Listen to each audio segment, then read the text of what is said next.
Okay, so today I want to just take a look at kind of the popular Reddits, League of Legends, and Summoner School, and kind of put my take on what kind of the news that's going around. I'll react to the news, and then kind of some of the things that people are saying in Summoner School.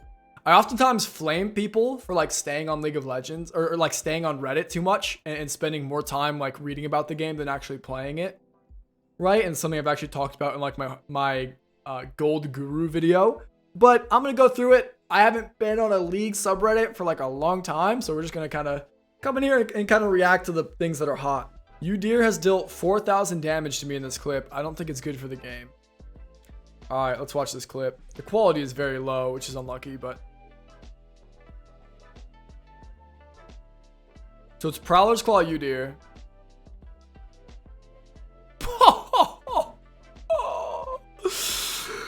Holy. The craziest part is that Mundo heals it back.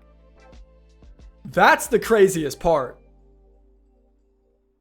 Like, how are you going to complain and still get the kill? How are you going to complain? Udyr has dealt 4,000 damage in 2 autos in this clip. I don't think this is very good for the game. Yeah, the craziest part is that he heals it back and then he's still complaining. So it's like, yeah, I think the Udyr like Prowler's build is a little bit kind of it's a little bit problematic, and they have addressed that they're gonna fix it. But in a situation like this, like, he probably has Prowlers, he probably has Blade of the Rune King, he's probably pretty fed relative to his team, he's a scaling champion, like, he should be able to do something relatively strong if he's a scaling champion, right? I don't think it's inherently problematic. I think the way that it happens is very unnatural. There's no like skill check that you have to execute, and it's very kind of unpredictable because he can kind of do it whenever he wants. So I think if they just add a skill check or whatever, it's fine. I don't think that this is really that big of an issue. Like, how are you going to complain and still live? That's like saying, I think it's a problem because I've won 10 games in a row, but I don't think I've gained enough LP. It's like, dude, you're winning. Why are you complaining, dude? Like, I don't really understand. And obviously sometimes it's not true, but there's no context as well. Like, how fed is the Udyr? This is the biggest issue with things like Reddit. Because if you watch this clip, you're like, oh yeah, Udyr's broken. And then now everybody has this misconception that Udyr's broken. And we have no context. The game has gone on for a long time. How fed is he? How fed is the Mundo? What items have been built? How effective are the items against everybody in the game, right? Like, it looks like he was building just to address the Mundo or whatnot. But who knows? I don't know. Anti-heal is useless. It needs to be fixed. I'm so tired of anti-heal being the most useless stat in the game. It needs to be buffed where it was previously. Warwick, Aatrox, Sylas, Soraka, and Mundo. I'm sure there's more, but those are off the top of my head. I've had multiple times where they heal from 2 HP to full in a matter of a couple of hits with anti-heal. Overhealing needs counterplay in the form of anti-heal and meaningful anti-heal. Anti-heal also requires counterplay. That's why there's healing amplification in the game. Gutting an entire stat because champions who completely overheal become unplayable without the insane healing numbers, just leaving the whole game feeling useless. Yeah, so I think healing is pretty problematic, but if an Aatrox is going from 0 health to full health, again, something had to happen. Now Aatrox is definitely a unique case where he heals maybe too much, but I don't think anti-heal is the problem. I think healing is the problem. Because the issue with anti-heal in before is that it was a better anti-heal, but it was pretty much useless otherwise. So it felt really bad to buy even into these champions, because if they have Aatrox and you buy anti-heal, well, you just wasted like 1,000 gold, and now you're just behind, right? It's just an 1,000 gold tax for everybody else in the game. Right now, anti-heal feels better to buy, but the anti-heal definitely is not as effective. So it's like, I think healing needs to go down. These champions that can go from 0 to 100 in one little combo, I'm mostly talking about Aatrox. I think like Aatrox's healing is problematic. I think Warwick and Sylas and Soraka are all fine. Because Soraka, like, she's an enchanter, right? The whole thing is she is incredibly weak. She's incredibly squishy. She cannot heal if you have some good, decent threat in the team fight. The only way that she's able to be effective is through incredibly good positioning and good teamwork. She should be allowed to heal. Sylas's healing is pissly. It's not that good. Warwick's healing falls off pretty hard. It's pretty ridiculous early game, but it doesn't scale as well as like Aatrox's does. So I think Aatrox is problematic, but I think that's an Aatrox problem. I don't think it's an anti-heal problem. 23B full patch preview. Okay. Coming out tomorrow. We're opting more heavy. Here, let's just open the tweet. Okay, so for point 23, we're going more nerf heavy. And this is just the preview, so no numbers. We're seeing Moss Stompers getting nerfed. Good. Green Smite, I think right now is seriously just the best Smite thing. Small Jungle Gold. Okay. Jock Shows and Ravenous are both getting nerfed. Yeah, I think Ravenous deserves a nerf. Still, it's still very strong. Right now in champions like Tryndamere, it's incredibly strong. It takes away his biggest weaknesses, right? Tryndamere's biggest weakness should be that he can't team fight effectively. He can't front to back. After he ults, he's very vulnerable. With Ravenous, he literally is just unstoppable. He can team fight now. He's not vulnerable after he ults. It's ridiculous. Yeah, Jock Show is strong. I don't know what epic DR means. DR, I think, stands for diminishing returns, but like what epic diminishing returns are we talking about?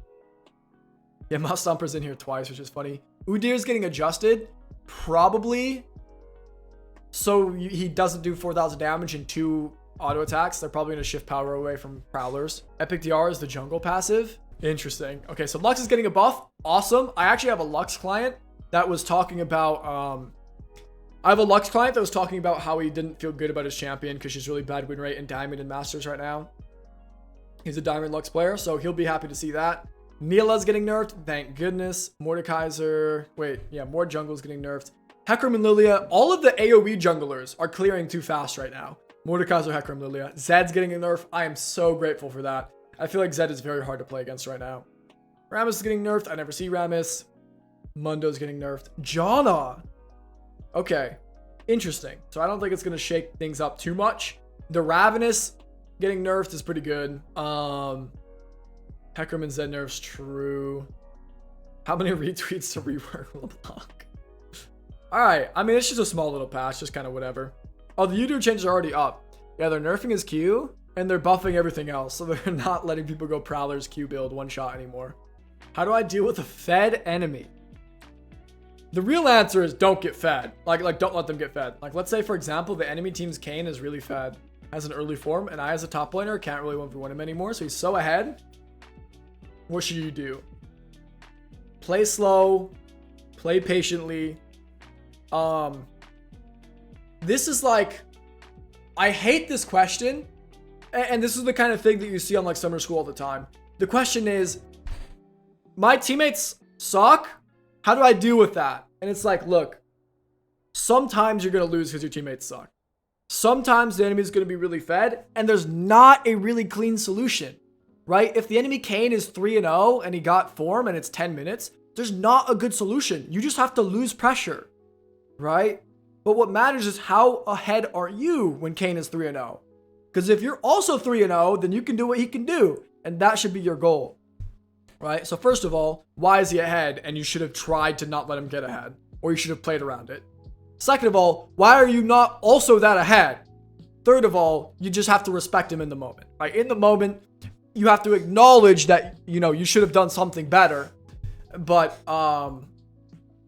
you kind of just have to take the loss and pressure. Right? But this is the kind of question why I hate Reddit. It facilitates a very like victim mindset in the video game and doesn't tell people to like get good. It tells people to blame the enemy Kayn for being fed. I really don't like it. Okay, as a jungler, if your lanes are feeding, how do you get back to them, especially if all the lanes are fed? It depends on who you're playing, right? Let's say you're playing a champion like Xin. If all of your lanes are feeding, you probably pathed incorrectly on your first clear. Or you probably pathed the wrong direction, or you decided to go for a full clear when you should have 3 camped. If you're playing a scaling jungle, you just take the L and keep farming, and then hopefully at 30 minutes you're relevant. You know, if you're playing something like Diana or Shyvana. And of course everybody else in between. Kind of depends. 5 essential league fundamentals for low elo by Show Coaching. All right. Hi everyone. I keep seeing those videos titled 5 fundamental pro tips to get to Diamond. And the tips are like, track the enemy jungle board properly, expand your champion pool. Expand your champion pool is a bad tip in the first place. There are 5 concepts that are absolutely vital to understand. Gold is everything. Efficiency is gold. The concept of habit creation Abusing the enemy habits with prediction. And bad mindset, bad practice. I actually really like this post. Because one, gold is everything. And I would actually take that a step further, or I would simplify it a little bit, and I would say minions are everything. Because minions are the most readily available common form of gold and XP, which is another form of income. And that's what the whole game revolves around. So it's like minions are income is everything, and minions are income. So minions are everything, right? And if low elo players would understand that, they would really be able to understand their job a lot better, right? Trades should happen because of minions, right? You should take a trade to deny a minion or to set up kill pressure to deny a wave, not just for fun, right? You should cast a spell when the opponent's coming up to last hit a minion. You shouldn't just cast spells for no reason, right? Things like this. Efficiency is gold, right? And income is everything. Habit creation. This is an interesting one. This is a very vague point that he writes here. So I think you can interpret this in a lot of ways, but I think this goes with, having a good process. I think having a good process is definitely huge. Having a good process is what will allow you to take the journey on and for the long haul. How narrow should a champion pool be?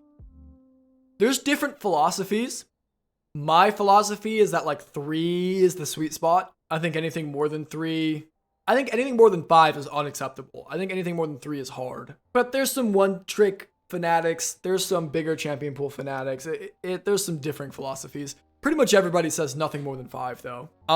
Abusing the enemy habits with prediction. Learning the enemy habits. This is kind of my point about oppositional empathy. This is a big one. Understand what your opponent does. Bad mindset, bad practice. Absolutely. League is such a mentally heavy game. This is really, really good. I like this a lot. Because yes, these are also vague points, kind of like these ones are, but they're easier to apply in the terms of your review, right? If you go back, let's say you're a bronze player and you go back and review your game saying track the enemy jungler. You're like, well, what does that even mean? Where would the enemy jungler? Who knows? But if you say minions are everything, how are the minions looking right now? You know what I mean? That makes a lot more sense. What was my mindset in this game? What were the patterns that the enemy was creating that I can abuse? How was my process this set of games? I like this a lot.